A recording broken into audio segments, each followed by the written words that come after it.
Vadodara SSG હોસ્પિટલના paediatric વોર્ડમાં પંચમહાલ દાહોદમાંથી કુલ 4 બાળક સેન્ડફ્લાયથી થતી બીમારીથી દાખલ થયા છે।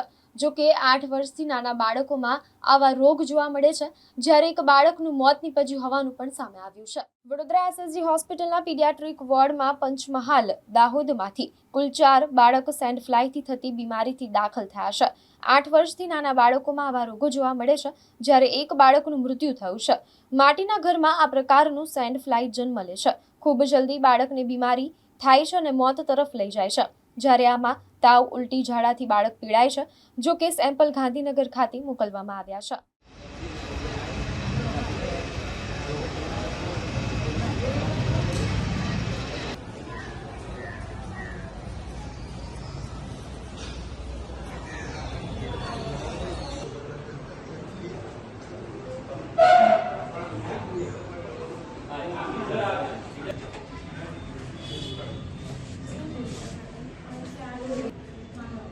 खबर है थोड़ी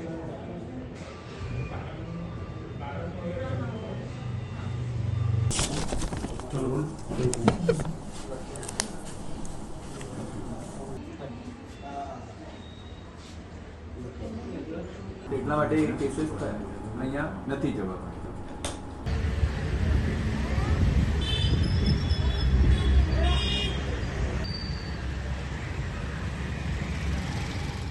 અત્યારે હાલમાં જે પરિસ્થિતિ જે અહીંયા ગુજરાતમાં ચાલી રહી છે, ખાસ કરીને જે આપણા પંચમહાલ ડિસ્ટ્રિક્ટ, દાહોદ, ગોધરા એવા વિસ્તારમાંથી જે અમુક 8 કે 9 વર્ષથી ઓછી વયના બાળકો જે આવી રહ્યા છે, એ લોકોમાં શંકાસ્પદ વાયરલ એન્કેફલાઇટિસ જોવા મળે છે। ખાસ કરીને એવા બાળકોને શરૂઆતમાં તાવ હોય છે, વધારે તાવ હોય છે, અમુકને માથા દુખાવાની ફરિયાદ હોય છે અને સાથે સાથે ઝાડા, ઉલટી અને અમુકમાં શરદી, ખાંસી, આ બધાને પ્રોડ્રોમલ સિમ્ટમ્સ કહેવાય કે જે એકચ્યુઅલ જે એન્કેફલાઇટિસના પહેલાંના સિમ્ટમ્સ કહેવાય। અને પછી તરત આ બાળકોનું જે છે કે એ લોકોનું જે અલ્ટર્ડ સેન્સોરિયમ થઈ જાય છે કે એ લોકો ભાન ગુમાવી બેસે છે અને સાથે સાથે અમુક બાળકોમાં ખેંચ પણ આવી જાય છે। તો એ બેભાનાવસ્થામાં પણ ઘણા લઈને આવે છે અને ઘણા શરૂઆત લક્ષણમાંથી પણ અહીંયા આવે છે। તો એ બાળક વધારે પડતા સિરિયસ હોય છે અને અમે અમારા અહીંયા જે સઘન સારવાર કેન્દ્ર છે, પીઆઈસી, પીડિયાટ્રિક ઇન્ટેન્સિવ કેર યુનિટમાં એવા બાળકોને આપણે દાખલ કરીએ છીએ અને એ લોકોની આખી ટ્રીટમેન્ટ અમે પૂરું પાડીએ છીએ। हाल કેટલા દર્દી દાખલ છે અને શું છે? હા, હાલમાં અત્યારે 3 દર્દીઓ દાખલ છે, જેમાંથી 2 દર્દીઓ થોડીક સિરિયસ કન્ડિશનમાં છે અને એ લોકો સઘન સારવાર હેઠળ આપણા પીડિયાટ્રિક ઇન્ટેન્સિવ કેર યુનિટમાં દાખલ છે અને એક બાળકને થોડુંક સારું થયું છે, તો અમે ડિસ્ચાર્જની તૈયારી કરી રહી છે અને હાલ એને વોર્ડમાં શિફ્ટ કર્યું છે। હા, સવારે એક વર્ષનું એક પેશન્ટ આવેલું, રિયાન કરીને, એ એક્સપાયર્ડ થયેલું છે વાયરલ એન્કેફલાઇટિસ સસ્પેક્ટેડ। એમાં એજ ગ્રુપ 8 મહિનાથી 8 વર્ષ સુધી આવા બાળકો હોય છે અને મોટેભાગના બાળકો જે છે આ સેમ 8 વર્ષની નીચેના જ હોય છે। આમ તો જે ખરેખર એ 14 વર્ષની નીચેના બાળકોમાં જોવા મળે છે, પણ અત્યારે જે પણ અહીંયા દર્દીઓ આવ્યા છે એ લોકોની ઉંમર મોસ્ટ ઓફ ધ ટાઈમ મતલબ અહીંયા જે છે 8 વર્ષની નીચે છે। કોઈ સેમ્પલ આપણે બહાર મોકલવામાં આવે છે? હા, આપણે સેમ્પલ છે બ્લડ સેમ્પલ, જેને આપણે સિરમ સેમ્પલ કહીએ છીએ, અને CSF સેમ્પલ એ આપણે ગાંધીનગર ખાતે મોકલીએ છીએ।